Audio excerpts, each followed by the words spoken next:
আজকে আপনাদেরকে দেখাবো কিভাবে গুগল ম্যাপ থেকে ডাটা কালেক্ট করবেন। সম্পূর্ণ ইজিলিভাবে গুগল ম্যাপ থেকে আপনারা এক্সেল শিটে ডাটা কালেক্ট করতে পারবেন।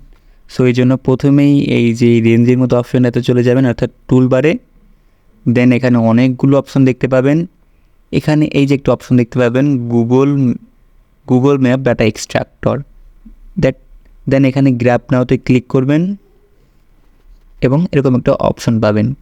সো এখানে স্টার্টে ক্লিক করবেন।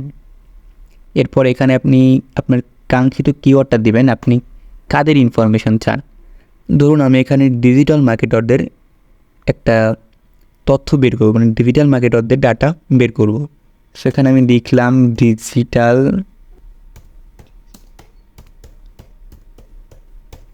Digital marketer. দেন এখানে আমি অ্যাডে ক্লিক করব এবং সার্চে ক্লিক করব। দেন দেখতে পাবেন এরকম চলে আসবে। এরপর আপনি স্টার্ট গ্র্যাবিংয়ে ক্লিক করবেন। স্টার্ট গ্র্যাবিংয়ে ক্লিক করলেই আপনি দেখতে পাবেন জাদু, অটোমেটিক আপনার ডাটা কালেক্ট হয়ে যাবে। এখানে আমরা কি পাচ্ছি দেখেন, নাম পাচ্ছি, নাম্বার পাচ্ছি, রিভিউ কাউন্ট পাচ্ছি, রেটিং পাচ্ছি, ক্যাটাগরি, অ্যাড্রেস, ওয়েবসাইট, এছাড়াও অনেক ইমেইল, ক্লোজিং আওয়ার্স, ল্যাটিটিউড, এরপর হচ্ছে আপনার ইনস্টাগ্রাম, ফেসবুক, অর্থাৎ যাদের যে ইনফরমেশন দেওয়া আছে সব কিছু এখানে আপনি পেয়ে যাবেন। আপনার কষ্ট করে করতে হবে না এবং খুব তাড়াতাড়ি পেয়ে যাবেন।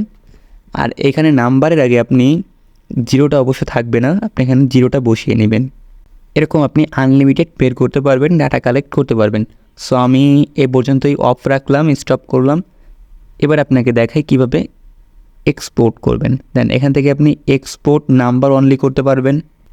এখান থেকে আপনার এক্সেল ফাইলে একটা অনলি নাম্বারটা সেভ হবে, এটা ক্যান্সেল করলাম। অথবা এই যে আপনি যদি এক্সপোর্টে চাপবেন তাহলে A to Z সমস্ত তথ্যটা সেভ হবে।